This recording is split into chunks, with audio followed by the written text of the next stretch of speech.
따라서 따른 다음에 다시 돌려. 아까보다 더 빠르게 돌리면 또 분리가 되겠죠. 그럼 핵 나오고, 물론 이제 일부 책에서는 얘랑 얘랑 함께 두기도 하는데, 그러면 또 상징을 또 돌려. 따라서 또 돌려.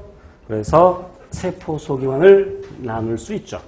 분리할 수 있죠. 그래서 이러한 방법을 원심분획법 또는 세포분획법이라고 하죠.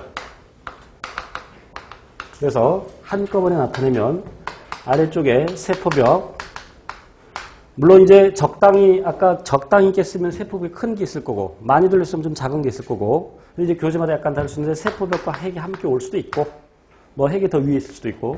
자, 그 다음에 식물세포니까 엽록체가 오게 되고, 그 다음에 미토콘드리아 오게 되고, 미토콘드리아 맞지?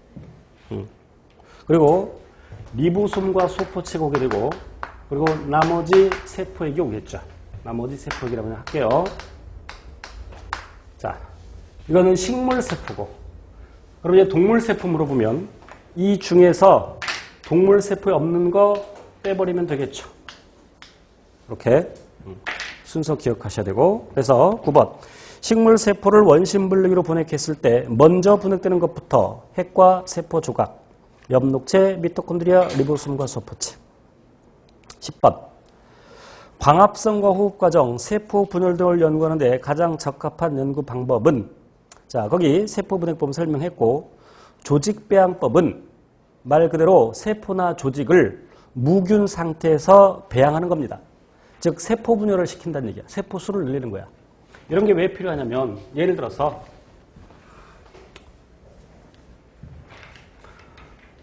어떤 항생제를 개발하고 그 항생제가 그 특정 세균에게 세균을 죽일 수 있는지 없는지 알아보기 위해서 이제 세포 수를 늘려놓겠죠. 그래서 여기다가 이제 뭐 항생제 A라고 합시다. 항생제 A 넣어주고 안 넣어주고 여기 이제 세균을 배양하는 거죠.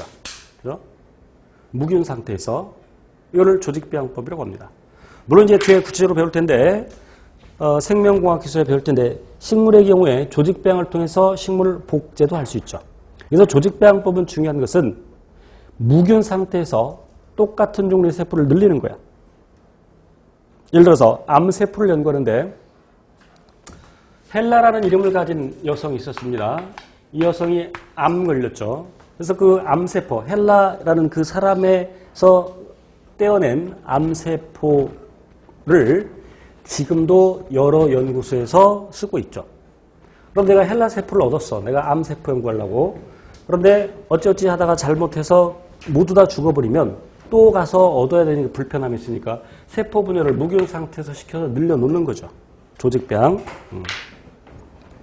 자기방사법은 방사성 동위원소를 이용해서, 이미 앞에서 방사성 동위원소 얘기했죠.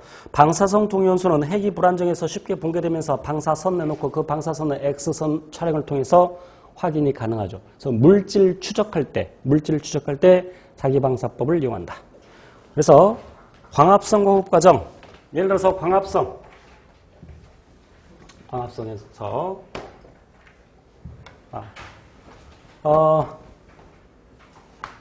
이산화탄소를, 그런데 탄소의 질량수가 12인데 질량수 14짜리 이산화탄소를 광합성 재료로 쓴다. 그래서 그 광합성 재료가